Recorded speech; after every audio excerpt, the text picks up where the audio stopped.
ലോകത്തിലെ ഏറ്റവും വലിയ ഐലൻഡ് അന്റാർട്ടിക്കയെക്കാളും വലുപ്പമേറിയ ഗ്ലേസിയേഴ്സും കൂറ്റൻ ഐസ്ബർഗുകളും ഒഴുകി നടക്കുന്ന ഒരു സ്ഥലം, അതാണ് ഗ്രീൻലാൻഡ് എന്നുള്ള സ്ഥലം. ഈ സ്ഥലത്താണ് ഏറ്റവും അധികം എസ്കിമോസ് അധിവസിക്കുന്നത്. അവിടുത്തെ ഏറ്റവും പ്രശസ്തമായ ഒരു ഡിസ്കോ ബേ എന്ന് പറയുന്ന ഒരു ഉൾക്കടലുണ്ട്. ഒരു ദിവസം ആയിരക്കണക്കിന് അതിഭീമാകാരമായ ഐസ്ബർഗുകളാണ് ഈ ഡിസ്കോ ബേയിലൂടെ ഒഴുകി നടക്കുന്നത്. ഈ കാഴ്ചയാണ് ലോകത്തിലെ അതിശയിപ്പിക്കുന്ന കാഴ്ചയായി ലോക ഭൂപടത്തില് ഈ ഗ്രീൻലാൻഡിന് ഈ ഒരു സ്ഥാനം നേടിക്കൊടുത്തത്. ഈ രാജ്യത്തിന്റെ ഏറ്റവും വലിയ മറ്റൊരു പ്രത്യേകത 70% മുകളിൽ മഞ്ഞ് മൂടിക്കിടക്കുന്നു എന്നത് തന്നെയാണ്. ഇവിടെയുള്ള മറ്റു നഗരങ്ങളിലേക്ക് പോകണമെങ്കിൽ നമുക്ക് ബോട്ടുകളെ ആശ്രയിക്കണം, കാരണം ഇവിടെ റോഡുകളില്ല. ഇവിടെ സന്ദർശിക്കേണ്ട സ്ഥലങ്ങൾ ഒന്ന് ന്യൂക്ക് എന്നറിയപ്പെടുന്ന അവിടുത്തെ ക്യാപിറ്റൽ സിറ്റിയും, അതുമാതിരി ഇല്ലുസിലാറ്റ് എന്ന് പറയുന്ന ഒരു സ്ഥലവും സിസിമുത്ത് എന്ന സ്ഥലവുമാണ്. ഇതിൽ ന്യൂക്ക് എന്ന ക്യാപിറ്റൽ സിറ്റിയിലാണ് നാം സാധാരണയായി വന്നിറങ്ങുന്നത്, കാരണം അവിടെയാണ് ഈ സ്ഥലത്തിലെ എയർപോർട്ട് സ്ഥിതി ചെയ്യുന്നത്. ന്യൂക്ക് എന്ന സ്ഥലത്ത് ആണ് ഇന്യൂറ്റ്സ് എന്ന് പറയുന്ന ഈ എസ്കിമോസ് ജീവിക്കുന്നത്.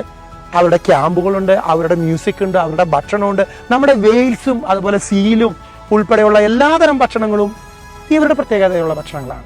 ഇവിടെയുള്ള ന്യൂക്കിലെ കാഴ്ചകൾക്ക് ശേഷം നാം രണ്ടാമത്തെ നഗരമായ സിസുമുത്തിലേക്കുള്ള ഈ ബോട്ട് യാത്രയിലാണ് ലോകപ്രസിദ്ധമായ ആർട്ടിക് ലൈൻ ക്രോസിംഗ് വരുന്നത്. 66.34 നോർത്ത് എന്നുള്ള ലാറ്റിറ്റ്യൂഡുകൾ.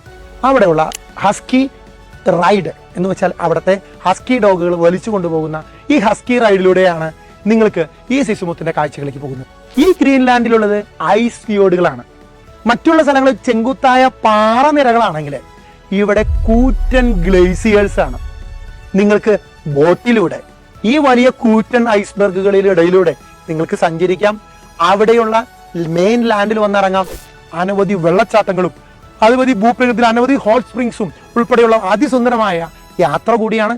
ഈ യാത്ര ഒരുക്കുന്നത് നോർത്തേൺ ലൈറ്റ്സ് എന്ന് വെച്ചാൽ അറോറ, നമ്മുടെ നാട്ടിൽ പറയുകയാണെങ്കിൽ ധ്രുവദീപ്തി എന്ന വിസ്മയ കാഴ്ചകളുള്ള ഒരു സീസണിലാണ്. ഈ സെപ്റ്റംബർ 4-നാണ് ഈ യാത്ര പുറപ്പെടുന്നത്. ഗ്രീൻലാൻഡിന് പുറമെ സ്വാൽബാർഡ്, പോളാർ ബെയറിന്റെ നാട് എന്ന സ്വാൽബാർഡും ഐസ്ലൻഡും അതുപോലെ തന്നെ നോർവേയും ഡെൻമാർക്കും ഉൾപ്പെടുത്തിക്കൊണ്ടുള്ള ഒരു അതിസുന്ദരമായ യാത്രയാണ് ഞങ്ങൾ സംഘടിപ്പിക്കുന്നത്.